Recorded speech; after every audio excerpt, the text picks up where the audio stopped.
तो मनीषा एक 19 साल की लड़की है जो ना तो छोटे कपड़े पहनती थी, ना रात देर रात घर से बाहर रहती थी और ना ही उसको पार्टी करने का शौक था। इससे पहले कि वो लोग आए जो लड़कियों को ब्लेम करने लगते हैं, उनके लिए मैं क्लियर कर देता हूँ। सिंपल सी लड़की थी, गरीब घर से थी, उसके पापा मजदूर थे, तो उनको सपोर्ट करने के लिए प्ले स्कूल में पार्ट टाइम जॉब भी करती थी, टीचिंग की। और रोज की तरह वो अपने जॉब पर गई थी और फिर उसे पता चलता है कि नर्सिंग के फॉर्म भरा रहे हैं और वो अपने पापा को कॉल करके बताती है कि पापा आज शायद मैं लेट हो जाऊंगी, क्योंकि नॉर्मली वो टाइम पर घर आ जाती थी, पर आज वो लेट हो जाएगी, इसलिए प्रॉपर अपने पापा को पूरी जानकारी देती है कि कॉलेज जा रही हूँ। और वो तो अच्छा हुआ उसने कॉल करके बता दिया, वरना कॉलेज का तो कोई इन्वॉल्वमेंट ही नहीं बचता इसमें। क्योंकि अभी भी मैं देख रहा हूँ कि इस कॉलेज के बारे में कोई ज्यादा बात कर नहीं रहा है, पर ये कॉलेज इस केस का बहुत बड़ा हिस्सा है। और इस कॉल के बाद मनीषा ने सिर्फ एक और कॉल करी, जो कि एक पार्सल वाले भैया का था। उसके बाद सिर्फ मनीषा की तरफ से एक मिस कॉल गया उसके पापा को, और उसके पापा ने जब वो मिस कॉल देखा तो तुरंत रिटर्न कॉल किया, पर वो रिटर्न कॉल पिक नहीं किया गया और अब उसके पापा की टेंशन बढ़ चुकी थी। 6:26 में मेरी घंटी बजी, उसका कट गया। फिर मैंने 6:26 मतलब पूरी नहीं हुई थी, कुछ सेकंड बची हुई थी, मैंने उसके साथ अपना फोन उठाया, साथ ही साथ कॉल किया तो फोन बंद था। कल रात में उसका फोन 12:04-5 के ऊपर ऑन हुआ है, उसके बाद बंद हो गया है।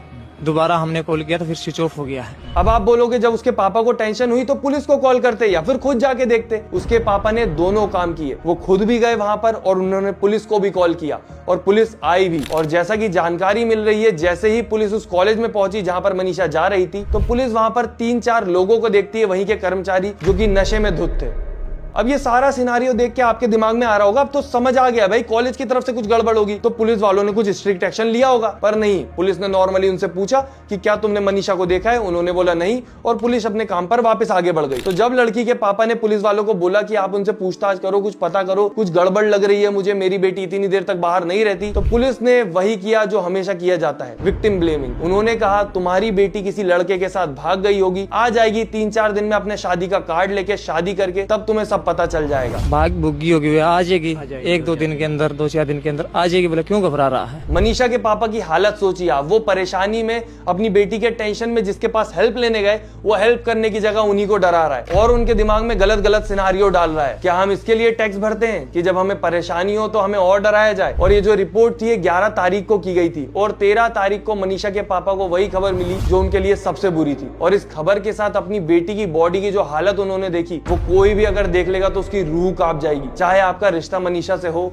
या ना हो। फेस पर स्किन नहीं है, जैसे तेजाब डाला हो। जिस नली से हम सांस लेते हैं वो सांस नली गायब है। जिससे हमारा खाना पेट में जाता है वो खाने की नली गायब है। किडनी नहीं है बॉडी में और शरीर से बच्चेदानी भी गायब है। आप सोच के देखिए, जब उसके पापा ने या उसकी फैमिली वालों ने ये सब देखा होगा तो क्या फील किया होगा। पोस्टमार्टम को मैं पढ़ नहीं पाया, इतना यानी भीतर के ऑर्गन गायब है। सच्चाई तो ये है।